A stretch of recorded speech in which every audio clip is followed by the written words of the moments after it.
संत निवृत्तीनाथ महाराज पालखी सोहळा व आषाढी एकादशीच्या पावन पर्वानिमित्त नमस्ते नाशिक फाउंडेशन नाशिक यांच्या वतीने वाघोली फाटे येथे वारकरी भाविकांसाठी अन्नदान व जलसेवा उपक्रम मोठ्या भक्तिभावाने राबवण्यात आला। हजारो वारकऱ्यांना पिण्याचे पाणी, चपात्या आणि आवश्यक साहित्याचे वाटप करून सेवाभावाचा आदर्श निर्माण करण्यात आला। वारकरी संप्रदायाचे आद्यगुरु श्री संत निवृत्तीनाथ महाराज यांनी दिलेले सोन्या चांदीचे दान क्षणिक असते, परंतु हरिनाम, ज्ञान, भक्ती आणि अन्नदान हे चिरंतन असते हा संदेश समाजासाठी आजही मार्गदर्शक आहे। त्यांच्या शिकवणीनुसार दान म्हणजे केवळ वस्तूंचे वाटप नसून दया, करुणा, समाजसेवा आणि परमार्थाची भावना जपणे होय। याच प्रेरणेतून नमस्ते नाशिक फाउंडेशनने हा सेवाभावी उपक्रम हाती घेतलाय।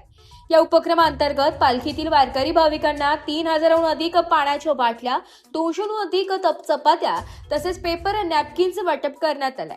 उन्हाचा तडाखा लक्षात घेऊन भाविकांना वेळेवर पिण्याचे पाणी उपलब्ध करून देत कार्यकर्त्यांनी सेवाभावाचे दर्शन घडविलंय। या सेवा कार्यात फाउंडेशनचे अध्यक्ष स्नेहल देव यांच्या नेतृत्वाखाली सर्व सेवाभावी कार्यकर्त्यांनी मनपूर्वक सहभाग घेतला। त्यांच्या निस्वार्थ सेवेमुळे हा उपक्रम अधिक प्रेरणादायी ठरलाय। वारकरी भाविकांनीही फाउंडेशनच्या या उपक्रमाचे कौतुक करत कृतज्ञता व्यक्त केली आहे। आषाढी एकादशीच्या पवित्र पर्वावर राबवण्यात आलेला हा उपक्रम समाजात सेवा, समर्पण आणि मानवतेचा संदेश देणारा ठरलाय। एस मराठी न्यूज साठी तालुका प्रतिनिधी संतोष कथार, दिंडोरी।